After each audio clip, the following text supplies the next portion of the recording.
প্রকৃতি, ও প্রকৃতি, গেল কোথায়?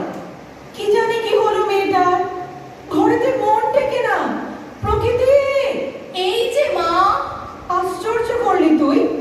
বেলা গেল দুপুর পেরিয়ে, কাঠ ফাটা রোদ, মাটি উঠেছে তেতে। তুই অবাক করে দিলি আমায় মেয়ে। শুনেছি ওমা তপ করেছিল শিবের জন্য, তোরও কি তাই দশা? হ্যাঁ মা, তপ করছি তো বটে। অবাক করলে? কার জন্যে? যে আমাকে ডাক দিয়েছে। কিসের ডাক?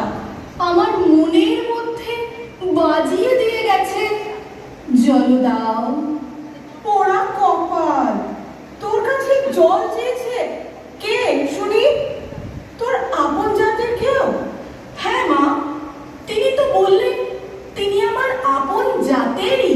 বলেছিলি চণ্ডাল বংশে জন্ম তোর, তুই চণ্ডালিনী। বলেছিলেন মা, বলেছিলেন। তিনি বললেন মিথ্যে কথা, একটাই জাত মানুষ। শিউরে উঠল আমার দেহ। তিনি আমাকে দিলেন মানুষ হিসেবে সম্মান। সাত দেশেতে খুঁজে খুঁজে গো শেষকালে এ ঠাই, ভাগ্যে দেখা পেলে রক্ষা তাই। কেন গো রাজপেয়াদারা, কি চায়? রানীমার পোষা পাখি কোথায় উড়ে গেছে? সেই নিদারুণ শোকে ঘুম নেই তার চোখে। ও চারুলের বউ, ফিরিয়ে এনে দিতেই হবে তোকে। উড়ো পাখি আসবে ফিরে, এমন কি গুণ জানি? মিথ্যে নজর শুনবো না, শুনবে না তোর রানী। জাদু পড়ে মন্ত্র পড়ে ফিরে আনতেই হবে সেই পাখি। খারাপ পাবি তবে। মা, মা গো, রানীমার উড়ে যাওয়া পাখি এনে দিতে পারিস? তাহলে আমার প্রাণ পাখিকেও ফিরিয়ে এনে দে। তিনি সেই যে গেলেন, আর তো দেখা পেলেন না। না, আমি পারবো না। তুই কি পাগল হলি? কোথাকার কে তার ঠিকানা নেই। তিনি বুদ্ধদেবের শিষ্য আনন্দ। না না, তিনি যে সন্ন্যাসী। আমার কোনো মন্ত্রতন্ত্র খাটবে না তার ওপর।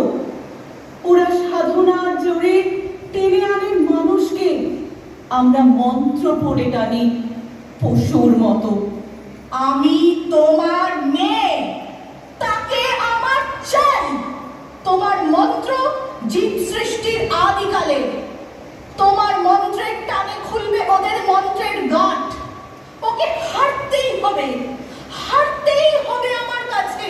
ভাবনা করিস নে, অসাধ্য হবে না। তবে আমার পরিণতি হয়তো বা হবে মৃত্যু। মৃত্যু? এই নে মায়া দর্পণ, এতে তার ছায়া পড়বে। আয়নাতেই দেখতে পাবি কি হলো তার, কত দূর এলো সে।